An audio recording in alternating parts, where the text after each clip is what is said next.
ഇലാഹിയായ പ്രവർത്തനത്തിൻ്റെയും ശൈത്താനിയായ പ്രവർത്തനത്തിൻ്റെയും ഇടയിൽ വലിയൊരു വ്യത്യാസമുണ്ട്.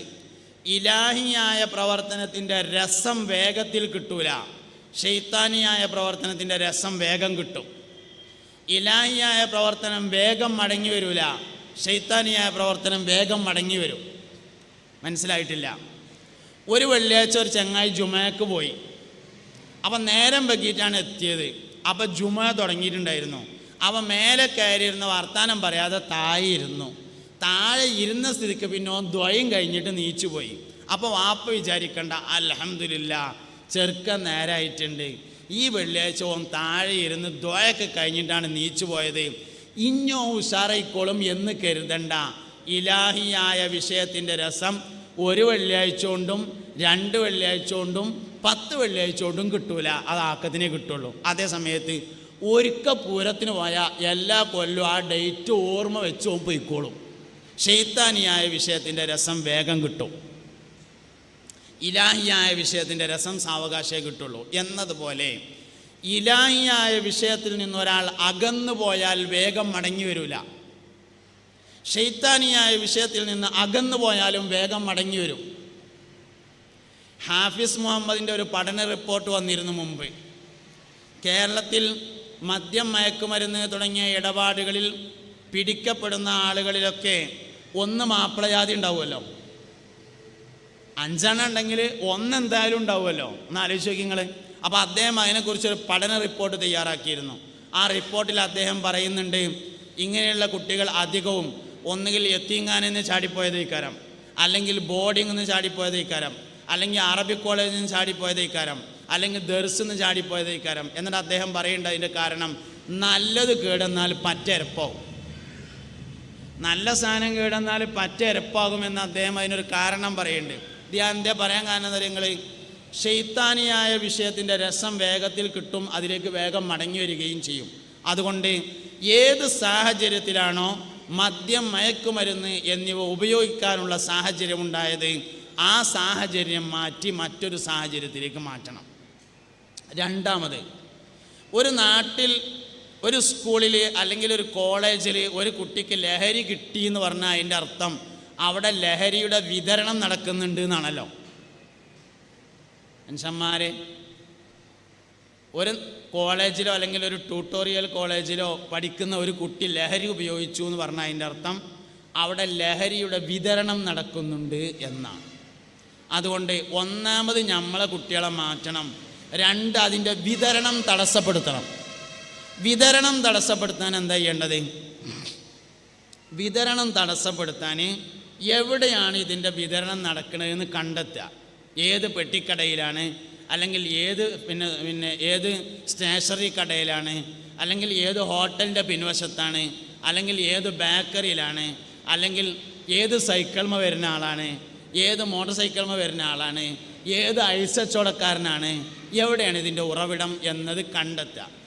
ഏകദേശം ഒരു ധാരണയായാൽ അതിൻ്റെ ഒരു ചെറിയ വീഡിയോ എടുക്കുക, അല്ലെങ്കിൽ നല്ല സ്ഥലത്തിൻ്റെ പേരൊക്കെ കാണുന്ന തരത്തിലുള്ള ഒരു ഫോട്ടോ എടുക്കുക. ഈ ലൊക്കേഷൻ മനസ്സിലാകുന്ന തരത്തിലുള്ള ഒരു ഫോട്ടോ എടുക്കുക, അല്ലെങ്കിൽ ഒരു ചെറിയ വീഡിയോ എടുക്കുക. വീഡിയോ എടുത്തിട്ട് നമ്മൾ ഗൂഗിൾ സെർച്ചിൽ നാർക്കോട്ടിക് ആർമി എന്ന് ടൈപ്പ് ചെയ്യുക. നാർക്കോട്ടിക് ആർമി എന്ന് ടൈപ്പ് ചെയ്താൽ മദ്യം, മയക്കുമരുന്നിനെതിരെ പ്രവർത്തിക്കുന്ന സെല്ലുകളുടെ നമ്പറുകൾ വരും. അതിൽ ഏതെങ്കിലും ഒരു നമ്പർ സേവ് ചെയ്തിട്ട് നമ്മൾ എടുത്ത ഫോട്ടോ അല്ലെങ്കിൽ വീഡിയോ അവർക്ക് സെൻഡ് ചെയ്ത് കൊടുക്കുക. അതിൻ്റെ ഒരു പ്രത്യേകത എന്താ വെച്ചാൽ, നാർക്കോട്ടിക് ആർമിയുടെ നമ്പറിലേക്ക് ആരാണ് മെസ്സേജ് അയച്ചത് എന്ന് അത് റീഡ് ചെയ്യുന്ന ആൾക്ക് പോലും കാണാൻ സാധിക്കുകയില്ല എന്ന തരത്തിലാണ് അത് സെറ്റ് ചെയ്തിട്ടുള്ളത്. അപ്പോൾ ഈ അയച്ചു കൊടുത്ത ആൾ ഒരിക്കലും കുടുങ്ങൂല. ഓർക്ക് ആ ലൊക്കേഷൻ മനസ്സിലാകണമെന്നേ ഉള്ളൂ, അവർ വന്ന് റെയ്ഡ് നടത്തി പിടിച്ചുകൊള്ളും. അങ്ങനെ നാട്ടിൽ നിന്ന് ആ വിപത്തില്ലാതാവുകയും ചെയ്യും. അപ്പോൾ 1 നമ്മുടെ മക്കളെ, കുട്ടികളെ ഇന്ന് മാറ്റണം. 2 നമ്മളെ നാട്ടിൽ അതിൻ്റെ വിതരണം അവസാനിപ്പിക്കണം. ഈ 2 കാര്യവും സമൂഹത്തിലെ ഓരോ മനുഷ്യൻ്റെയും ബാധ്യതയാണ് എന്ന് മനസ്സിലാക്കി പ്രവർത്തിച്ചെങ്കിൽ മാത്രമാണ് നമുക്ക് മുന്നോട്ട് പോകാൻ കഴിയുക. പ്രശ്നങ്ങളെ പറഞ്ഞതുകൊണ്ട് കാര്യമില്ല, പരിഹാരങ്ങളെക്കുറിച്ച് ചിന്തിക്കുകയും അതിൽ മുന്നോട്ട് പോവുകയും വേണം. അതുകൊണ്ട് നമ്മളെ കുട്ടികളെ നമ്മൾ തന്നെ നോക്കാനുള്ളൂ. മക്കൾ നന്നായി കിട്ടുക എന്നുള്ളത് ഏതൊരു മനുഷ്യൻ്റെ ആഗ്രഹമാണ്. ഏത് മനുഷ്യൻ്റെ ആഗ്രഹമാണ് മക്കൾ നന്നായി കിട്ടൽ.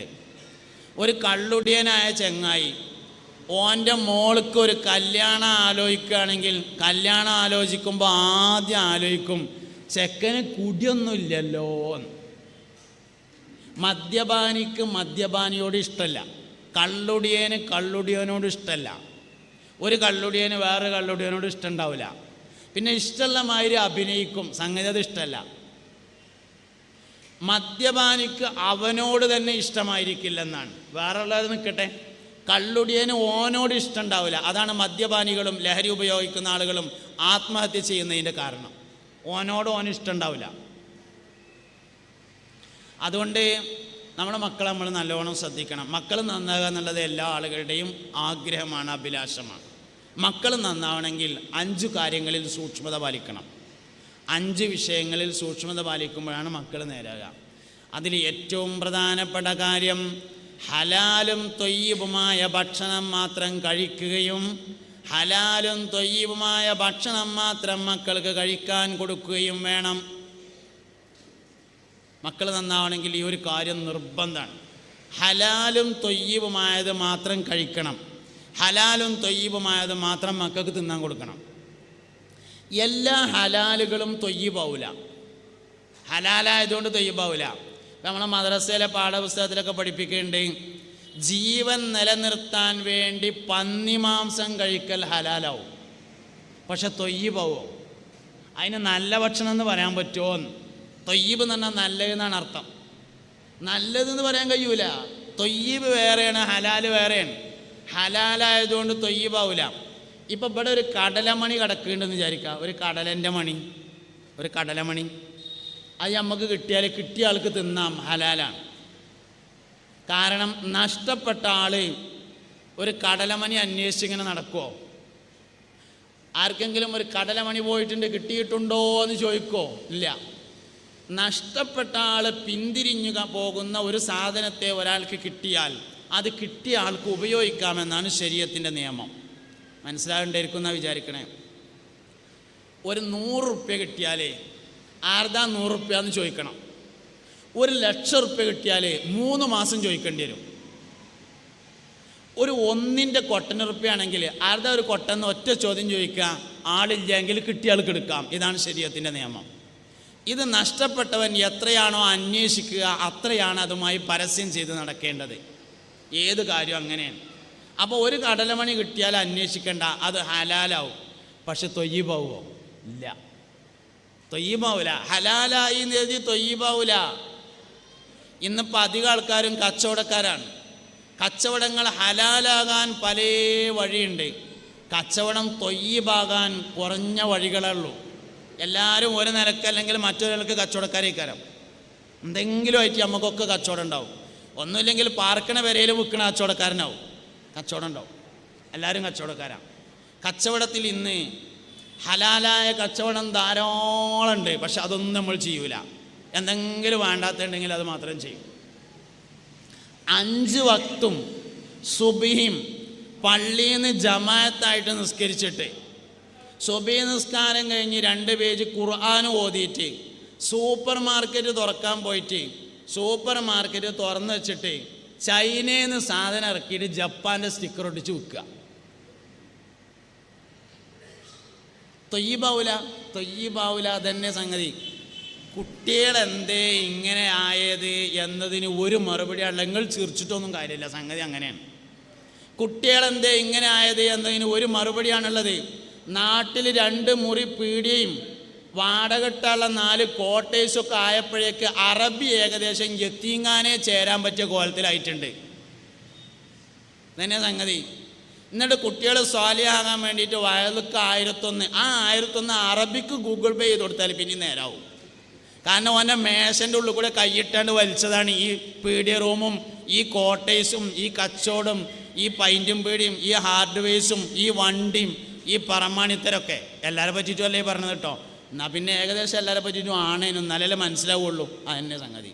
കുട്ടികൾ നേരാവാത്തതിന് ഒറ്റ കാര്യം മാത്രമേ ഉള്ളത്, തിന്നാൻ കൊടുക്കണ ഭക്ഷണം ഹലാലും തൊയ്യിബുമല്ല. തന്നെ വിഷയം. പഴയ കാലത്തെ ആൾക്കാർ നേരായിരുന്നു. മുയ്യദ്ദീൻ ഷേഖിൻ്റെ വാപ്പാനെ പറ്റിയൊരു കഥ ഉണ്ടല്ലോ. മുഹ്യിദ്ദീൻ ഷേഖ് റളിയല്ലാഹു അൻഹുവിൻ്റെ വാപ്പാനെ പറ്റിയൊരു കഥ ഉണ്ട്, അബൂ സ്വാലിഹിനെ കുറിച്ച്. അബൂ ഹനീഫ ഇമാമിൻ്റെ വാപ്പാനെ പറ്റിയാണ് ആ കഥ എന്ന അഭിപ്രായമുണ്ട്. എന്ത് പരിഗണിച്ചാലും രണ്ടും ഉഷാറുള്ള ആൾക്കാരാണ്. കഥ ഇതാണ്. അബൂ സ്വാലിഹ് എന്ന് പറയുന്ന ആൾ, ഈ കഥ നിങ്ങൾ കേട്ടിട്ടുണ്ടാവും. അബൂ സ്വാലിഹ് എന്ന് പറയുന്ന ആൾ ഒരു ദിവസം പുഴയ്ക്ക് കുളിക്കാൻ പോയി. പുഴയ്ക്ക് കുളിക്കാൻ പോയപ്പോൾ നല്ലോണം വിശപ്പുണ്ടായിരുന്നു. അപ്പോൾ പുഴയിലൂടെ ഒരു അത്തിപ്പഴം ഒഴുകി വരുന്നത് കണ്ടു. ആ അത്തിപ്പഴം എടുത്ത് കഴിച്ചു. കഴിച്ചതിന് ശേഷം ആലോചിച്ചു, പടച്ചോനെ ആരതായിരിക്കാം ഈ അത്തിപ്പഴം? അതിൻ്റെ ഉടമസ്ഥനെ കണ്ട് പൊരുത്തപ്പെടിക്കാൻ തീരുമാനിച്ചു. അങ്ങനെ പുഴക്കരയിലൂടെ അദ്ദേഹം നടന്നു. കുറേ ദൂരം നടന്നപ്പോൾ അബ്ദുല്ലാഹി സൗമായി എന്ന പേരായ ഒരു മുതലാളിയുടെ തോട്ടത്തിൽ നിന്ന് ഒരു അത്തിമരം പുഴയിലേക്ക് ചാഞ്ഞു നിൽക്കുന്നത് കണ്ടു. താൻ കഴിച്ച അത്തിപ്പഴവും ആ അത്തിമരത്തിൽ നിൽക്കുന്ന അത്തിപ്പഴവും ഒരുപോലത്തതാണ് എന്ന് മനസ്സിലാക്കിയപ്പോൾ അബ്ദുല്ലാഹി സൗമായിയോട് ചെന്നിട്ട് പറഞ്ഞു, ഇങ്ങളെ മരത്തുമെന്ന് പുഴയ്ക്ക് വീണ ഒരു അത്തിപ്പഴം ഞാൻ അറിയാതെ തിന്നിട്ടുണ്ട്, ഇങ്ങളത് പൊരുത്തപ്പെടണം എന്ന് പറഞ്ഞു. അപ്പോൾ പറഞ്ഞു, ഞാൻ പൊരുത്തപ്പെട്ടു. എന്താ പൊരുത്തപ്പെടാൻ ചെയ്യേണ്ടതെന്ന് ചോദിച്ചു. അതിൽ പറഞ്ഞു, എനിക്ക് കയ്യും കണ്ണും കാലും ഇല്ലാത്തൊരു പെണ്ണുണ്ട്, ഓളെ കെട്ടണം, എന്നാ പൊരുത്തപ്പെട്ടരാർ. മൂപ്പര് ചോദിച്ചു, വേറെ എന്തേലും വയ്യുണ്ടോ ചോദിച്ചു. ഒരു വയ്യും ഇല്ല പറഞ്ഞു. എന്നാൽ പിന്നെ കെട്ടെന്നെ അറിഞ്ഞു. കെട്ടി. കഥ നിങ്ങൾക്ക് അറിയണതാണ്. ആ സ്ഥലത്ത് ഞാനോ നിങ്ങളോ നമ്മളാരെങ്കിലും ആയിരുന്നു എന്ന് വിചാരിച്ചു നോക്കി, എങ്ങനെ ഉണ്ടാവും? ഒന്ന്, അത്തിപ്പഴം തിന്നത് പൊരുത്തപ്പെടിക്കാൻ പോകൂല. ഇനി പോയി എന്ന് വിചാരിച്ചോളി. അത്തി മുതലാളിയെ കണ്ടിട്ട് പറഞ്ഞു, ഞാനൊരു അത്തിപ്പഴം തിന്നിട്ടുണ്ട്, അത് പൊരുത്തപ്പെട്ടെന്ന് പറഞ്ഞപ്പോൾ അയാൾ പറഞ്ഞു, ഒരു 4 കൊല്ലം എൻ്റെ തോട്ടത്തിൽ ജോലി ചെയ്യണം എന്ന് പറഞ്ഞു എന്ന് വിചാരിച്ച എന്തേക്കാരം മറുപടി. പിന്നെ ഇത്ര വലുപ്പത്തിലൊരു സാലിം പൈസിനെ വേറെ നോക്കിക്കോളി പറഞ്ഞാൽ പോരൂലേ? മുഹ്യിദ്ദീൻ ഷേഖിൻ്റെ മരത്തെ കുട്ടികളെ നമുക്ക് ഉണ്ടായില്ല. അതിൻ്റെ കാരണം അതാണ്, തിന്നാൻ കൊടുത്ത സാധനം നേരായിട്ടില്ല. അതാണ് കാരണം. കുട്ടികൾ നന്നാവാത്തതിന് ഒരു കാര്യം മാത്രമേ ഉള്ളൂ, ഭക്ഷണം തൊയ്യിബല്ല എന്ന ഒറ്റ കാരണമാണ് അതിനുള്ളത്. ഇത് നമ്മൾ ശരിക്കും മനസ്സിലാക്കണം. ഭക്ഷണം തന്നെ സംഗതി.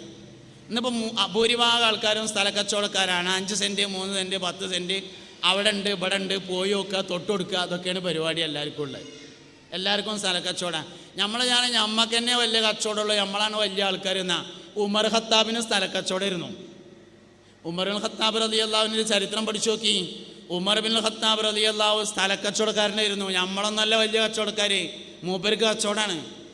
സയ്യിദുന ഉമർ അമീർ സ്ഥാനം ഏറ്റെടുത്തതിന് ശേഷമാണ് കച്ചവടം നിർത്തിയത്. അതുവരെയും മഹാനവറുകൾ സ്ഥലക്കച്ചവടക്കാരനായിരുന്നു സയ്യിദുന ഉമർ ബിൻ ഖത്താബ് റളിയല്ലാഹു അൻഹു. നമുക്കൊരു 5 സെൻറ്റ് ഉണ്ട്, എത്ര റുപ്യക്കും വിൽക്കാം. പക്ഷെ തൊയ്യിബാകണമെങ്കിൽ അത് വാങ്ങിയിട്ട് അതിൽ പാർക്കണ ആളുണ്ടല്ലോ, അയാൾ എന്നും അൽഹംദുലില്ലാ എന്ന് പറഞ്ഞുകൊണ്ടിരിക്കണം. എന്നാൽ തന്നെ ഇതെന്താ വെച്ചാൽ വേസ്റ്റ് കൂടി കൊണ്ടെങ്ങാണ്ട് ഇട്ടുങ്ങാണ്ട് തൂർത്തുങ്ങാണ്ട് മേലെ കുറച്ച് ചുവന്ന മണ്ണിട്ടാണ്ട് വായച്ചിക്കാണ്, എന്നിട്ട് വില കൂട്ടി വിറ്റിക്കാണ്. ഓൻ പെരക്ക് പാതകം കീറിയപ്പോഴല്ലേ രേശാണ്ട് മാന്തി നോക്കുമ്പോൾ എല്ലും കോലും ഒക്കെയാണ് അടിയിലുള്ളത്. ഇങ്ങനെ നേരാവുക? എങ്ങനെ നേരാവുക നിങ്ങൾ പറയും? നൽകുന്നവൻ്റെ സംതൃപ്തി ഉണ്ടെങ്കിൽ മാത്രമാണ് കച്ചവടത്തിലെ വരുമാനം തൊയ്യിബാവുള്ളൂ. അല്ലെങ്കിൽ ഹലാലാകും.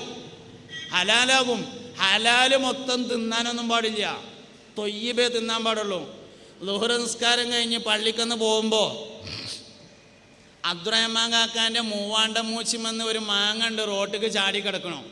ആ എടുത്തുങ്ങാണ്ട് പോയിട്ട് മീന്തരിട്ടുങ്ങാണ്ട് ചമ്മന്തി അരച്ച് തിന്നാൽ ഹലാലാവും. കാരണം ഒരു മാങ്ങയൊന്നും ചാടിയതിന് അബ്ദുറഹ്മാൻ ഒന്നും പറയില്ല, അത് കൊണ്ടുപോയി തിന്നാം. തൊയ്യിബാകണമെങ്കിൽ അസർ നിസ്കാരത്തിന് വന്നപ്പോൾ അബ്ദുറഹ്മാനെ കണ്ടു.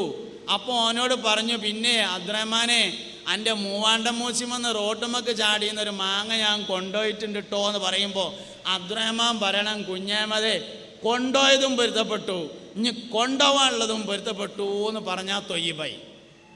അതുകൊണ്ട് തിന്നുന്ന സാധനം തൊയ്യിബായിരിക്കണം. ദൂരം എന്നല്ല, രാമനാട്ടുകരയിലാണ് ഞാൻ പ്രസംഗിക്കുന്നത്. വണ്ടി ഇല്ലാത്ത കാലത്ത് ഞാൻ കണ്ണൂരിൽ നിന്നൊരു പരിപാടി കഴിഞ്ഞ് വരികയാണ്.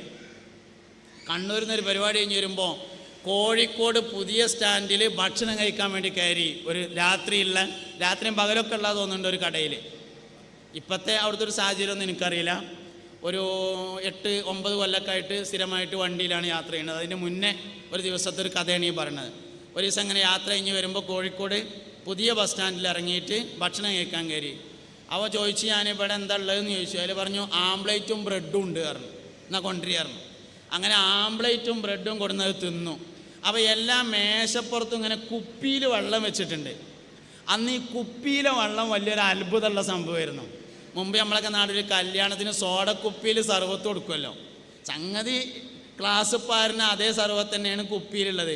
എന്നാലും ആ കുപ്പിയിൽ നിന്ന് അതിങ്ങനെ വലിച്ചു കുടിക്കുമ്പോൾ ഒരു പ്രത്യേക രസമാണ്. എന്ന മാതിരി കുപ്പിയിൽ വെള്ളം വെക്കൽ ഇറങ്ങിയ സമയമായിരുന്നു. അപ്പോൾ എല്ലാ മേശപ്പുറത്തും ഇതേമാതിരി കുപ്പിയിൽ ഇങ്ങനെ വെള്ളം വെച്ചിട്ടുണ്ട്. ഞാൻ ആംപ്ലേറ്റും ബ്രെഡും കഴിക്കാൻ വേണ്ടി ഇരുന്ന മേശൻ്റെ അടുത്ത് 2 കുപ്പിയിൽ വെള്ളമുണ്ട്. ഞാൻ അതിന് ഒരു കുപ്പിയുടെ വെള്ളം എടുത്തുങ്ങാണ്ട് കുടിച്ചു. ഭക്ഷണം കഴിക്കൽ കഴിഞ്ഞ് കൈ കഴുകിയിട്ട് പൈസ കൊടുക്കാൻ വേണ്ടി ചെന്നപ്പോൾ ക്യാഷിലിരിക്കണ മുതലാളിയാണ് എന്ന് തോന്നിപ്പിക്കണ ആള് പണിക്കാരോട് ചോദിച്ചു, ഈ മേശമുണ്ടായിരുന്ന കുപ്പിയുടെ വെള്ളം ആരെ എടുത്തതെന്ന് ചോദിച്ചു. അപ്പോൾ എടുത്ത ആൾ ഞാനാണ്, എനിക്കറിയാലോ ഞാനെടുത്തതെന്ന്. ഞാൻ പറഞ്ഞു അത് ഞാൻ എടുത്ത് കുടിച്ചാണ് പറഞ്ഞപ്പോൾ അയാൾ പറഞ്ഞു, ആരെ നിങ്ങളോട് എടുക്കാൻ പറഞ്ഞത്? അത് ഞാൻ എനിക്ക് കുടിക്കാൻ വേണ്ടി പെരേന്ന് കൊണ്ടുവന്നതാണല്ലോ. ഓൻ്റെ കുട്ടിയെ സിറാത്ത് പാലത്തുമ്പോൾ മണ്ടാൻ വേണ്ടിയിട്ട് മജ്‌ലിസുന്നൂർക്ക് 313. ആർക്കാ ഓൻ്റെ 313 വേണ്ടത്? ഓന് കുടിക്കാൻ വേറെ വെള്ളം, നാട്ടുകാർക്ക് കൊടുക്കാൻ വേറെ വെള്ളമാണെങ്കിൽ മക്കൾ നന്നാവൂലെന്നാണ് ഈ പറഞ്ഞതിൻ്റെ അർത്ഥം. ഭക്ഷണ സാധനം കൈകാര്യം ചെയ്യുന്നവർ, ഹോട്ടൽ നടത്തുന്നവർ, ബേക്കറി നടത്തുന്നവർ, വെള്ളക്കച്ചവടം ചെയ്യുന്നവർ, അച്ചാർ കമ്പനി നടത്തുന്നവർ, കോഴിപ്പീട് നടത്തുന്നവർ, മീൻ കച്ചവടം ചെയ്യുന്നവർ, ഭക്ഷണ സാധനം കൈകാര്യം ചെയ്യുന്നവർ നല്ലോണം സൂക്ഷിച്ചില്ലെങ്കിൽ മക്കളുടെ കേടുവരും. അപ്പം അത് നല്ലോണം സൂക്ഷിക്കണം. ഒരു സ്വാലിഹായ മനുഷ്യൻ്റെ ആമാശയത്തിലേക്ക് മ്ലേച്ഛമായ സാധനം എത്തിച്ചേരുന്നതിന് നീ കാരണമായാൽ മക്കളിൽ ഒന്ന് ബുദ്ധിയില്ലാത്തതായിരിക്കും, ഒന്ന് അംഗവൈകല്യമുള്ളതായിരിക്കും, ഒന്ന് ചിന്താപരമായ വൈകല്യമുള്ളതായി മാറിയിരിക്കും. അതുകൊണ്ട് സാമ്പത്തിക ക്രമക്കേട് മക്കളെ ബാധിക്കും. ഇത് നല്ലോണം തിരിച്ചറിയണം. വരുമാനം ഹലാലായാൽ പോരാ, വരുമാനം തൊയ്യിബായിരിക്കണം. തൊയ്യിബായ വരുമാനം ഒരു മനുഷ്യനുണ്ടോ ഓൻ്റെ മക്കൾ സ്വാലിഹീങ്ങളായിരിക്കും. അതിന് വേറൊന്നും ചെയ്യണ്ട. അതുകൊണ്ട് കുട്ടികളുടെ കാര്യത്തിൽ ആർക്കാ ബേജാറില്ലാത്തത്? നമ്മൾ ഈ അധ്വാനിക്കണൊക്കെ എന്തിനു വേണ്ടിയിട്ടാണ്? മക്കൾക്ക് വേണ്ടിയിട്ടല്ലേ. ആ മക്കൾ നാളെ നമുക്ക് എതിരുന്നാൽ പിന്നെ എങ്ങനെ ഉണ്ടാവും? അതുകൊണ്ട് മക്കൾ സ്വാലിഹീങ്ങളാവണമെന്ന് ആഗ്രഹിക്കുന്നവർ സമ്പത്തിൻ്റെ കാര്യത്തിൽ സൂക്ഷ്മത പാലിക്കണം. ഹലാലും തൊയ്യിബുമായത് മാത്രം.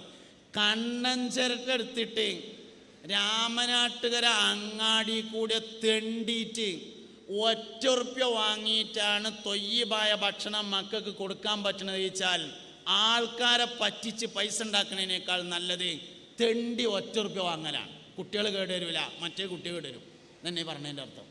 3 വൈകല്യങ്ങൾ ഭക്ഷണം കേടുവന്നാൽ മക്കളിൽ പ്രതീക്ഷിക്കണം. ഒന്ന് ബുദ്ധി വൈകല്യം, മറ്റൊന്ന് ചിന്താപരമായ വൈകല്യം, മൂന്നാമത്തേത് അംഗവൈകല്യം. സ്വത്ത് കൈകാര്യം ചെയ്ത് കൊടുത്താൽ നല്ലോണം സൂക്ഷിക്കണം. യത്തീമിൻ്റെ മുതൽ കൈവശം വെച്ചാൽ മക്കൾ കേടുവരും. അനന്തരം കൊടുക്കാൻ ബാക്കിയുള്ള മുതൽ അനുഭവിക്കുന്നുണ്ടെങ്കിൽ മക്കൾ കേടുവരും. വഖഫ് മുതൽ അന്യാധീനപ്പെടുത്തിയിട്ടുണ്ടെങ്കിൽ മക്കൾ കേടുവരും. ഭാര്യയുടെ സമ്പത്ത് അവരുടെ സമ്മതമില്ലാതെ എടുത്തിട്ടുണ്ടെങ്കിൽ മക്കൾ കേടുവരും.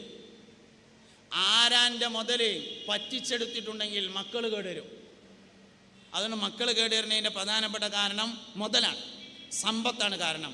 പൈസ ഉണ്ടാവണതിന് ഞാനെതിരല്ല. പൈസ ഉണ്ടാക്കണം എല്ലാവർക്കും പൈസ വേണം, നല്ലോണം പൈസ വേണം എന്നുള്ള അഭിപ്രായക്കാരനാണ് ഞാൻ.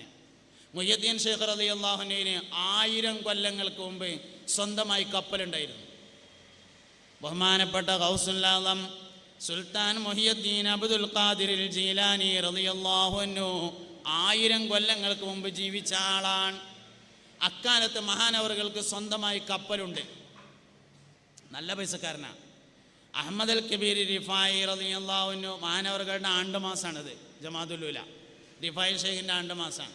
സ്വന്തമായി കൃഷിസ്ഥലമുണ്ടായിരുന്നു. ആ കൃഷിസ്ഥലത്ത് കൃഷി ചെയ്യുന്ന ഭക്ഷണമായിരുന്നു തൻ്റെ ശിഷ്യന്മാർക്ക് കഴിക്കാൻ കൊടുത്തിരുന്നത്. ആരും മോശമൊന്നുമല്ല. പൈസ ഉണ്ടാകണേന് ഞാനെതിരല്ല. പൈസ വേണം, പക്ഷെ എന്തായിരിക്കണം? ഹലാലായിരിക്കണം, തൊയ്യിബായിരിക്കണം. എങ്ങനെയും ഉണ്ടാക്കിയതാകാൻ പറ്റൂല. നമുക്ക് ഒരു 10 സെൻറ്റ് സ്ഥലം കിട്ടിയെന്ന് വിചാരിക്കുക. സെൻറ്റിന് ₹1,00,000, 10 ലക്ഷം റുപ്യക്ക് 10 സെൻറ്റ് സ്ഥലം കിട്ടിയെന്ന് വിചാരിച്ചോളി. അതെവിടെ കിട്ടുക? എന്നാൽ അപ്പോൾ ആ 10 സെൻറ്റിന് മറിച്ച് വിട്ടാലെന്നൊന്നും പറയാൻ നിൽക്കണ്ട. വിചാരിക്കാൻ കുഴപ്പമൊന്നുമില്ലല്ലോ. 10 സെൻറ്റ് സ്ഥലം സെൻറ്റിന് ₹1,00,000 ആയിട്ട് നമുക്ക് കിട്ടി. നമ്മളെ മുതലാണ്, നമുക്ക് ഇഷ്ടമുള്ളതിന് വിൽക്കാം. 15-ന് വിൽക്കാം, 20-ന് വിൽക്കാം, 25-ന് വിൽക്കാം, 50-ന് വിൽക്കാം, വേണ്ടൊരു വാങ്ങിയാൽ മതിയല്ലോ. അതേ സമയത്ത് അതൊക്കെ ഹലാലേ ആകുള്ളൂ. തൊയ്യിബാകണമെങ്കിൽ അത് വാങ്ങണ ഒരാളുണ്ടല്ലോ. 10 ലക്ഷം ഉറുപ്പ്യക്ക് 10 സെൻറ്റ് സ്ഥലം വാങ്ങി അതിൻ്റെ ചുറ്റുഭാഗത്ത് കുറച്ച് പൊട്ടലും സെക്കൻഡ് കല്ലും ഇറക്കിങ്ങാണ്ട് കെട്ടി, എന്നിട്ട് അതിൽ JCB കൊടുങ്ങാണ്ട് ഒന്നാണ് നിരത്തി, അതൊന്നൊരു ഉഷാറാക്കി, എന്നിട്ട് അതിലൊരു നാടൻ കിണർ കുത്തി, അതിനൊരു ആൾമരൊക്കെ കെട്ടി, ആ മണ്ണും നിരത്തി, കുറച്ച് വാഴ കൊടുന്ന് വെച്ചു, കുറച്ച് മുരിങ്ങാക്കാലും കൊടുന്ന് കുഴിച്ചിട്ട് അതിമ കൂടെ കുരുളകിൻ്റെ വള്ളി കയറ്റി, എന്നിട്ട് അവിടെ കടന്നു. പട്ടയം വാങ്ങി നീതി അടച്ചു, പേപ്പറൊക്കെ ക്ലിയറാക്കി.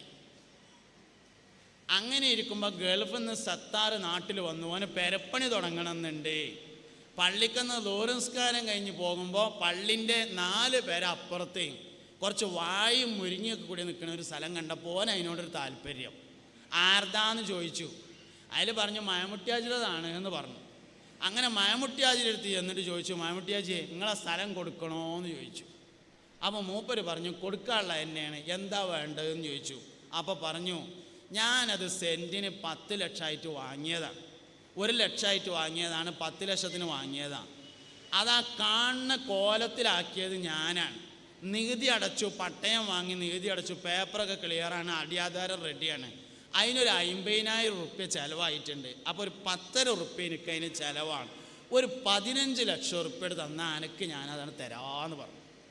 വാങ്ങിയത് എത്രക്കാന്ന് പറഞ്ഞു, ചിലവ് എത്രയെന്ന് പറഞ്ഞു, ലാഭം എത്രയെന്നും പറഞ്ഞു. ഓൻ അവിടെ നിന്നാണ് പോയിട്ട് 2 കച്ചവടക്കാരെ കണ്ടിട്ട് ചോദിച്ചു, നമ്മൾ ആ പള്ളിൻ്റെ 3-ാമത്തെ ആ പറമ്പുണ്ടല്ലോ വാഴ നിൽക്കണേ, അത് വിൽക്കുകയാണ്, ഞാൻ വാങ്ങിയാൽ മുതലാവുമോ എന്ന് ചോദിച്ചു. എത്രക്കാ തരാമെന്ന് ചോദിച്ചു. 15-ന് തരാമെന്ന് പറഞ്ഞിട്ടുണ്ട് എന്ന് പറഞ്ഞു. അപ്പോൾ കച്ചവടക്കാരൊക്കെ പറഞ്ഞു എന്തായാലും വാങ്ങിക്കോ, നഷ്ടമില്ലടാന്ന് പറഞ്ഞു. അപ്പോൾ അമ്മോങ്കാക്കാട് ചോദിക്കാൻ വേണ്ടി പോയി.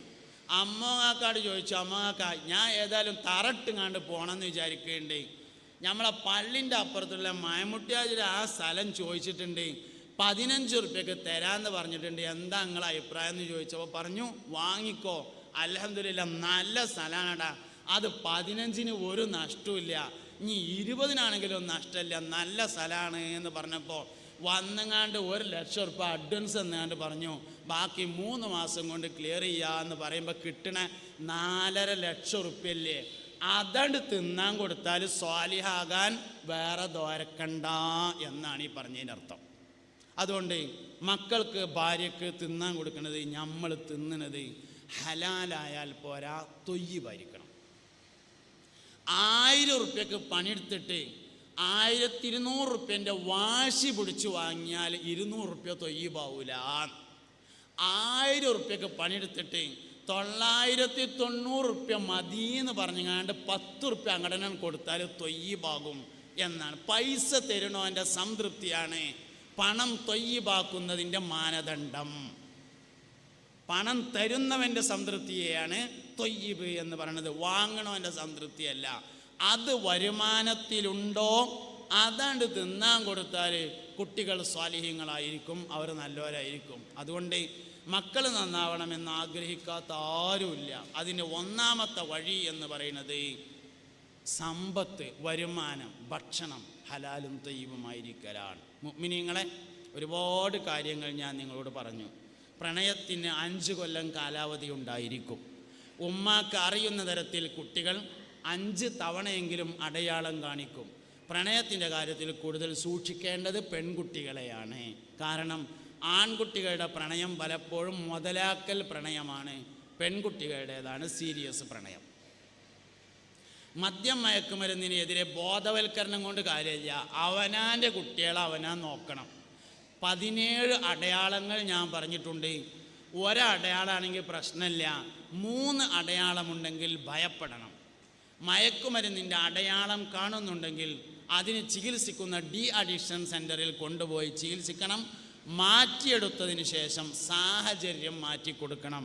ഏത് സാഹചര്യത്തിലാണോ അത് തുടങ്ങിയിട്ടുള്ളത് മാറ്റിക്കൊടുക്കണം. മക്കൾ നന്നാവാൻ 5 കാര്യങ്ങളെയാണ് സൂക്ഷിക്കേണ്ടത്. ഒന്നേ ഞാൻ പറഞ്ഞിട്ടുള്ളൂ, കഴിക്കാൻ കൊടുക്കുന്ന ഭക്ഷണം, നമ്മൾ കഴിക്കുന്ന ഭക്ഷണവും ഭാര്യ മക്കൾ കഴിക്കുന്ന ഭക്ഷണവും ഹലാലായാൽ പോരാ, തൊയ്യിബായിരിക്കണം. ത്വയ്യിബ് എന്ന് പറഞ്ഞാൽ നൽകുന്നവൻ്റെ സംതൃപ്തിയുണ്ടോ ത്വയ്യിബാണ്. അബുദാബിയിൽ ജോലി ചെയ്യാണ്, കഫ്റ്റീരിയയിലാണ് ജോലി, 10 കൊല്ലമായിട്ടുണ്ട്. 7500 ദിർഹംസ് ശമ്പളമുണ്ട്. കൊറോണ വന്നു, കടങ്ങിന് നിലനിൽപ്പ് ഭീഷണിയിലാണ്. മുതലാളി പറഞ്ഞു, എടാ ശമ്പളമൊന്നും കൂടുതൽ തരാൻ കഴിയുന്നില്ല, 7500 ഞാൻ എനിക്ക് എങ്ങനെയും ഒപ്പിച്ചു തരാമെന്ന് പറഞ്ഞു. ഓൻ പറഞ്ഞു, ഒരു ആശുപത്രി കേസ് വന്നാൽ എന്താ കാട്ട, എനിക്ക് 10 ഉറുപ്പ്യ വേണം, അല്ലെങ്കിൽ ഹുറൂജ് അടിച്ചാളി എന്ന് പറഞ്ഞു. മുതലാളി ഒരു ഗതിയുമില്ലാതെ വന്നു. കാരണം ഇവരണ്ട് പോയാൽ പീടിക പൂട്ടേണ്ടി വരും. അപ്പോൾ കടക്കട്ട പണ്ടാറെടുക്കാൻ 10,000 ദിർഹംസ് പറഞ്ഞാണ്ട് തന്നാൽ 2500 ദിർഹംസ് എല്ലാ മാസവും ആശുപത്രിക്ക് മാറ്റി വെച്ചോളി എന്നാണ് ഈ പറഞ്ഞതിൻ്റെ അർത്ഥം. നൽകുന്നവൻ്റെ സംതൃപ്തി പണത്തിൻ്റെ കാര്യത്തിൽ വളരെ പ്രധാനപ്പെട്ടതാണ്. അപ്പോഴേ ത്വയ്യിബാവുള്ളൂ. ത്വയ്യിബ് കഴിക്കണം, ത്വയ്യിബ് കഴിക്കാൻ കൊടുക്കണം. മക്കൾ നേരാവും, കുടുംബം നേരാവും, എല്ലാവരും സ്വാലിഹ്യങ്ങളായിത്തീരും. മഹല്ല് കമ്മിറ്റി വളരെ നല്ല ഒരു സദുദ്യമത്തിനാണ് ഇവിടെ തുടക്കം കുറിച്ചിട്ടുള്ളത്. ഇതൊരു അവസാനത്തെ പരിപാടിയാകരുത് എന്നും ഇടക്കിടക്ക് ഇതുപോലെയുള്ള ബോധവൽക്കരണങ്ങളും പരിപാടികളൊക്കെ നടക്കണം. യുവാക്കളെ വേറെ വിളിക്കണം, കുട്ടികളെ വേറെ വിളിക്കണം, പെൺകുട്ടികളെ വേറെ വിളിക്കണം, ആൺകുട്ടികളെ വേറെ വിളിക്കണം. പറഞ്ഞ് കുഴങ്ങരുത്. നമുക്ക് അങ്ങനെ ഉണ്ടല്ലോ, പറഞ്ഞിട്ട് കുഴങ്ങിയെന്ന് തോന്നരുത്. പറഞ്ഞുകൊണ്ടേയിരിക്കുക. പറഞ്ഞാൽ ആളുകൾ നന്നാവും, ആളുകൾ നല്ലവരാണ്. പൊതുവെ മനുഷ്യൻ പൊതുവെ നല്ലവനാണ് എന്ന ഒരു കാഴ്ചപ്പാടിൽ നമ്മൾ മുന്നോട്ട് പോകണം. അള്ളാഹു റബ്ബുൽ ഇസ്സത്ത് അനുഗ്രഹിക്കട്ടെ. അൽ ഫാത്തിഹ.